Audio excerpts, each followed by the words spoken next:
to the Empathetic Parenting series that I started a while back.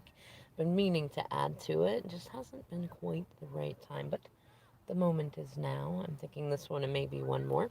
What I want to talk about is, as a parent, cultivating an environment where not all rebellion is bad and where you allow, kind of an open rebellion in appropriate ways. And this can look like so many different things. You could pull out squirt guns and have a water gun fight in the summertime. You could um, sometimes, you could say, we're going to make a complete mess today and lay out a tarp in the middle of the living room and do paints all over it. You could fill up a small kiddie pool with spaghetti noodles and sauce, or something completely different. I don't know, peanut butter or jello or something, and just let everybody go and get squishy. Or you could, I don't know, let the kids walk outside barefoot when it's nice outside, and not worry about, okay, yeah, they might step on something, just letting them do it. Or, and what's great about this is, one,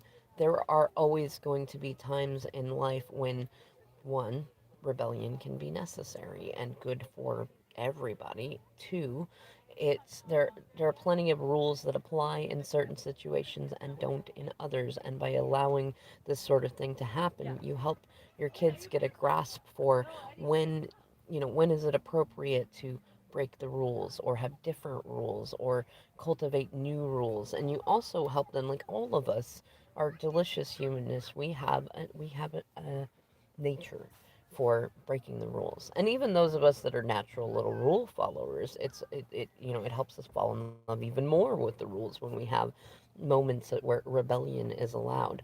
And the beautiful thing about it too, especially if like most of us parents, have moments where you're trying to get your kids to do something and they're really rebelling against it. Oftentimes the way our culture has raised us is to, like, throw the hammer down and just be way more strong about it until the kids do what we want, or to lecture them or nag them and things like that. And sometimes when you recognize that energy, that you know they're having resistance towards doing this, especially if it's something that that they really need to do. And sometimes that's going to be things that they need to do for them, in general, in terms of just taking care of themselves.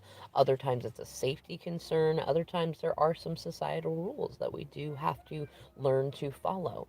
And then sometimes there's things that we just need them to do for their personality type, for their energy, for if they have any special needs, things like that. And when you have appropriate times where it's allowable to do something that is totally normally not acceptable, or just so absurd that most people don't think about it, you allow that beautiful energy of rebelliousness to have an appropriate place to go.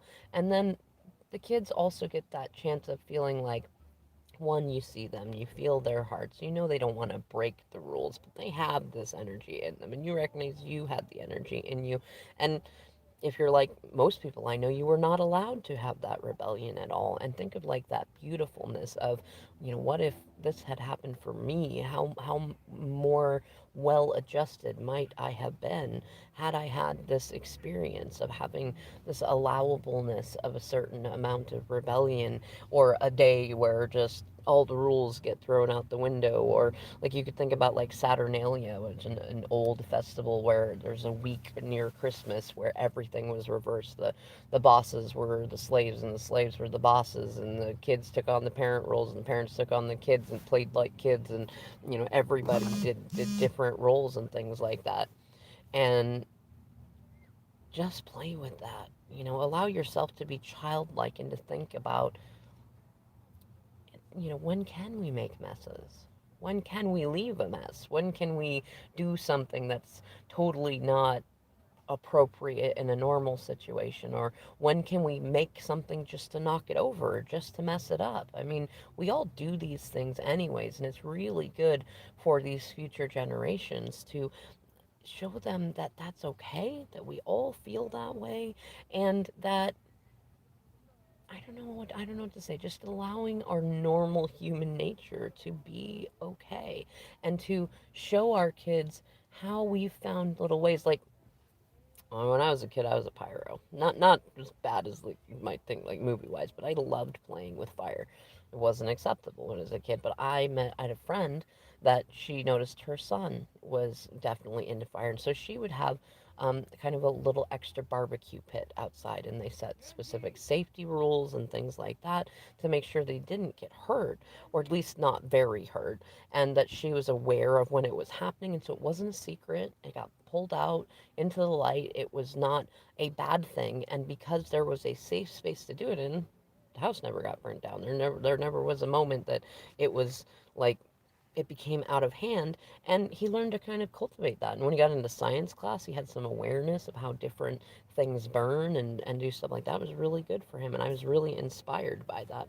Really digging how the sunlight is just coming right across this just that way. Let's see. Yeah, yeah, that's good enough. Anyways, if you can find ways to work with your children's energy, in fact, not if, when you see these moments in your children, instead of trying to find ways to curb that energy or put that energy out, think about how could I work with this energy, and think about your own experience. That's part of the empathetic parenting. What were some things that you really wanted to do that you weren't allowed to do, and how could it have been made acceptable for you to do them in safe, healthy ways? There's always a middle ground. It doesn't always have to be yes or no. There's always something in there that's really healthy and healing, both for our own inner children and for our actual children, to find those middle paths.